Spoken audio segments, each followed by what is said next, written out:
As we cultivate attention, we should understand that it is a powerful tool. So it should be applied to something that contributes to freedom and suffering. And hopefully by now that's something that's pretty obvious to you. The power of attention is maybe the most misunderstood and less appreciated ability that human beings have. The most least understood and least appreciated ability that human beings have, because you don't hear statements like that being thrown around generally. As we cultivate attention, we should understand that it is a powerful tool, so it should be applied to something that contributes to freedom from suffering. We can also use effortless attention to simply rest in the natural state of mind, in clear awareness that is imbued with inner peace and makes us much less vulnerable to the ups and downs of life. That's my practice. That's why I meditate. Listen to that statement. We should also use effortless attention. Now, obviously, effortless attention occurs after you've recognized that you can direct your attention and practice that. Then effortless attention would follow. We can also use effortless attention to simply rest in the natural state. That's meditation. Rest in the natural state of mind in clear awareness that is imbued with inner peace and makes us makes us less vulnerable to the ups and downs of life. Whatever happens, we will not suffer much emotional disturbance and can enjoy greater stability. Obtaining this pure mindfulness of the present moment has many advantages. We may also use attention to cultivate compassion. If the mind is constantly distracted, even though it looks as if one is meditating, then the mind is powerlessly carried away all over the world like a balloon in the wind. So the increased resolution of your inner telescope, combined with sustained attention, is an indispensable tool to cultivate those human qualities that can be developed through meditation. In the end, freedom from suffering becomes a skill. That's an interesting concept, right? Freedom from suffering becomes a skill. That's one of the things that Richie Davidson talks about when he teaches. Yeah, because both extremes, right, become problematic. Both extremes. If your life is about controlling feeling bad, right, or staying high all the time, both situations don't work. So there's some middle ground there, right, where you can let go when letting go will work, and you can hold on when holding on will work, right? But this is in the band in the middle. It's not extreme attachment to feeling good or extreme avoidance of feeling bad. Trying to hold on. Right. Yeah. Trying to hold on. That creates a lot, that's the suffering. That's the nature of the mind, because it's a survival machine, and it seeks pleasure because that's safety. It avoids pain because that's dangerous, right? Well, but you see, when you say our innate nature, you're acting as if the brain's awake. The brain's not awake. Oh, you mean like aware awake? Yeah. So you're when you refer to our innate nature, you're referring to a machine. You wouldn't say your car engine has an innate nature, would you? No, you wouldn't, because it's a machine. It doesn't have consciousness. I'm reading another book that the Swami at the New York Vedanta Society, the Swami there, I mentioned him here before. He's got this long last name I can't remember. I can't remember simple names. But he's very good speaker, and he's very open-minded. You know, when he lectures, he refers to books that he read, right?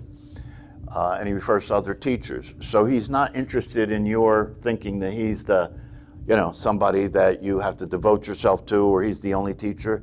No. One of the things I like about him, and one of the things that I think is important, is that we don't act as if we're the only ones that know what the truth is. And not only that, but we refer to and suggest that you read other people and do other things to learn about these things.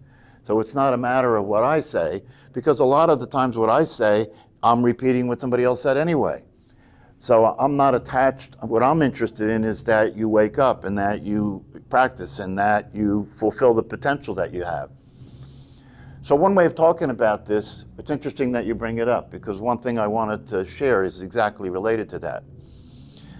In this book that the Swami referenced, that I don't remember the name of, but I ordered it and I started to read the introduction. It's very interesting because it's about the brain. It's about the brain and how the brain is related to spiritual training and spiritual teachings and practices.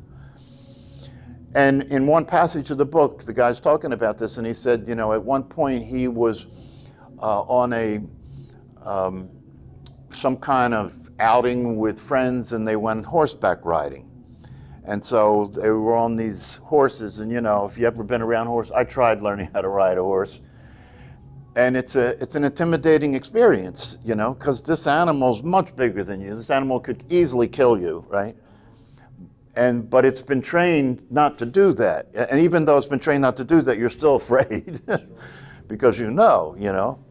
Anyway, he's on the horse, and they're all in a line going, for this thing, and for this ride, organized horse ride. It's those kinds of horse rides are very safe because the horses have done this a million times. You know what I mean?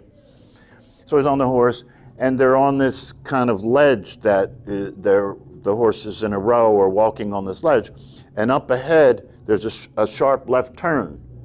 So as his horse is going, and he sees this turn coming up, and he doesn't know how to ride horses, so he doesn't know how to steer the horse, right?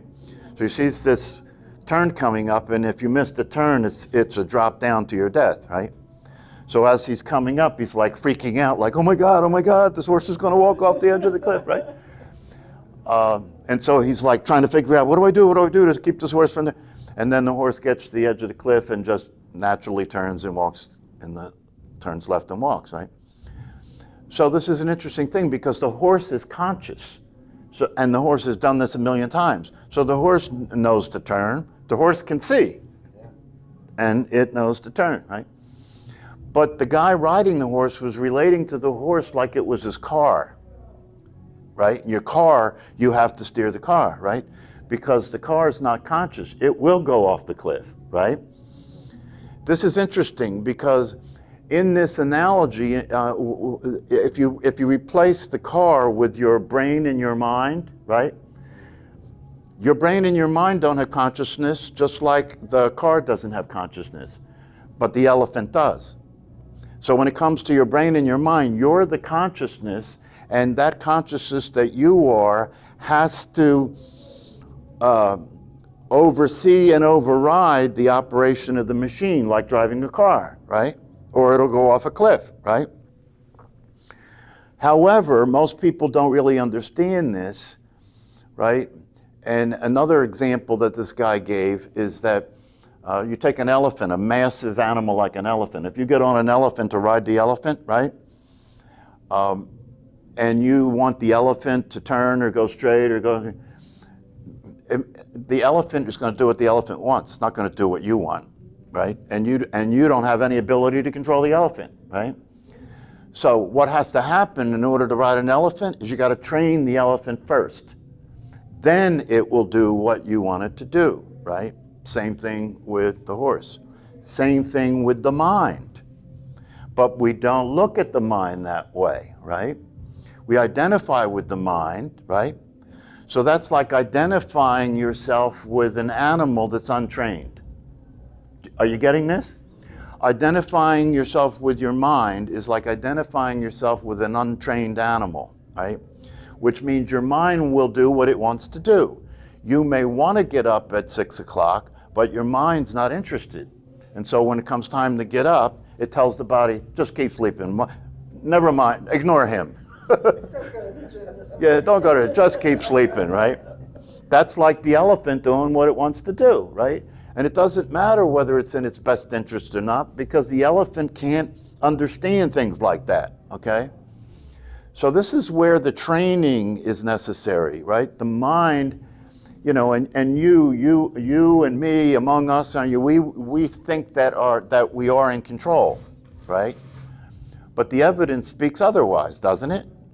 The evidence, if you look at what the evidence says, it says that human beings generally are unable to act in their own best interest. Well, then what's running the show, right? The machine's running the show. And the machine is not necessarily operating in your best interest. It's operating according to its programming. And its programming is fundamentally for survival, right? And its programming is fundamentally to avoid anything that feels uncomfortable and to seek things that feel pleasurable, right? Well, that particular operation isn't always workable in life, right? Because if you go to get up in the morning, right, and that's not comfortable, right? And it doesn't feel, it's not pleasurable, right? Then the program will not run consistent with your intention. It's going to run the way it's run. Now, if you look at this can really open up a whole reality if you really look at this, right? Because look at it in relationship to food. Look at it in relationship to sex. Look at it in relationship to fear and anger. When the system registers fear and anger, it's got a program that automatically runs. If you're not paying attention and you can't see that the running of this program is inconsistent with the situation, then you're going to unwittingly act stupid and do things that don't work, right? Because you're identified with a machine that's programmed to do certain things regardless of the reality.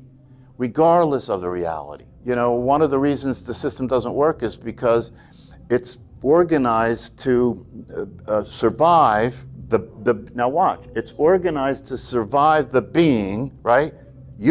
Survive you, right? It's organized to survive the being or whatever the being considers itself to be. And that's where the problem is.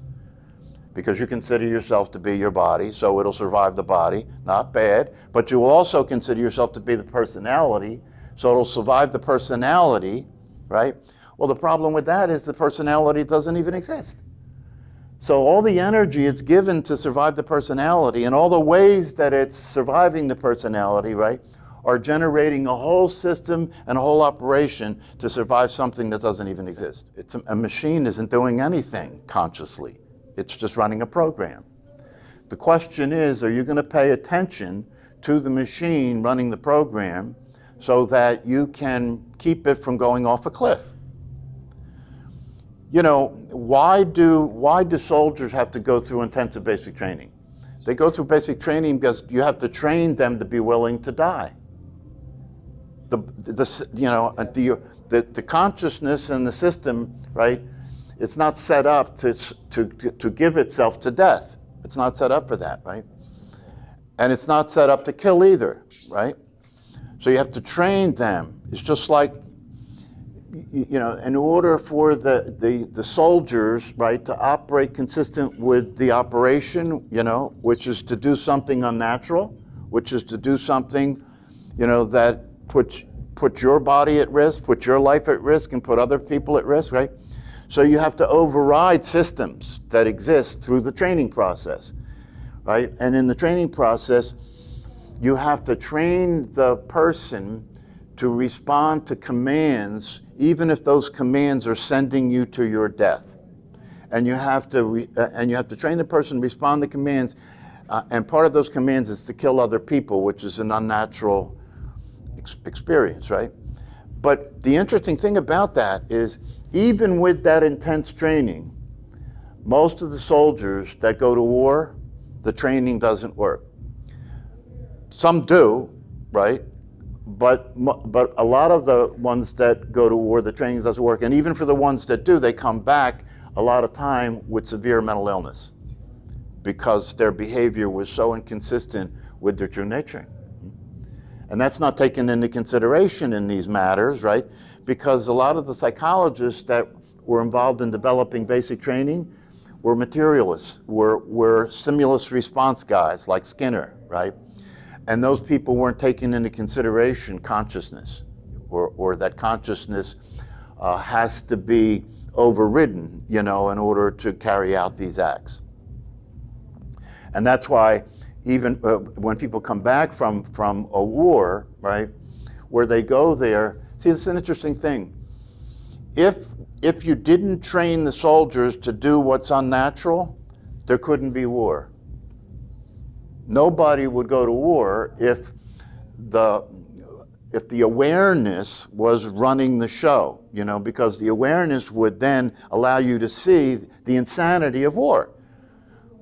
The insanity of war is obvious from a conscious perspective, right? Because you're telling me that these people who are human beings just like me are my enemy, and they want me to die, and they're threatening me, right?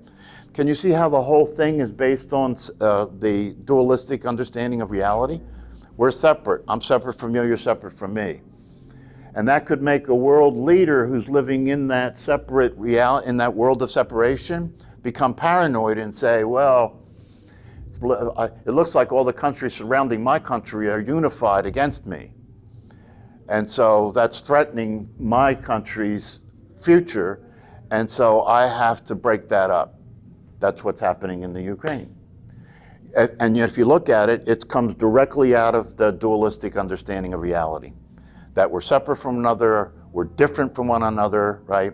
And therefore we should be careful and suspicious of each other, and we should pay attention to how things are organized, and if they look like they're organized in a way where I might be vulnerable, right, then I have to do something to change that. And it depends on the ability of the individual people to participate in that insane process. So that's called war. It's very important to understand that your brain and your mind are a machine. They do not have consciousness. And so what they're telling you to do is oftentimes not in your best interest. And if you're not paying attention, you're going to suffer. Because your brain and your mind are going to tell you to do things. They're either going to tell you to do things that are going to end up causing suffering, or tell you not to do things that are going to end up causing you suffering. And so if you look at the human condition, right, if you look at the general human condition, the condition of humanity, for the most part, human beings are minds and brains interacting, machines interacting with other machines. All you have to do is realize what I'm saying here is that which doesn't want to get up, right, is not you, it's a program, right? Now watch, this is what I'm trying to get across here. If you identify with the program, right, then the way it'll occur for you is I don't want to get up. And then it's a lot harder to get up because it's you. But if you know you're not the program, and you, the conscious self, wants to get up because you want to use the time to do things that are useful and valuable, that are in your best interest, right? If that you identifies itself with the mind when it comes time to wake up, you don't stand a chance. So the first thing you have to do is know that you're not your mind, and then pay attention, which is meditation. So if you're practicing that, eventually that way of relating to what's going on in your mind becomes natural, becomes second nature. You're just paying attention because you know paying attention works. You're paying attention because you know paying attention matters. You're paying attention because you know that if you don't pay attention, what will happen automatically is not going to be pretty. And that's the typical human life. If you don't pay attention, what will happen automatically will be your life will be a fear-based operation, right? And your brain and your mind will have will determine more about what's going to happen than you do, or will determine more what's going to happen than what's real. Will determine what's going to happen. All the more reason, you see, that's one of the things that. So, that's one of the things that he said in this paragraph. We should understand that attention is a powerful tool. And if we're going to use this powerful tool, we should use it to stop suffering. That's what he's saying.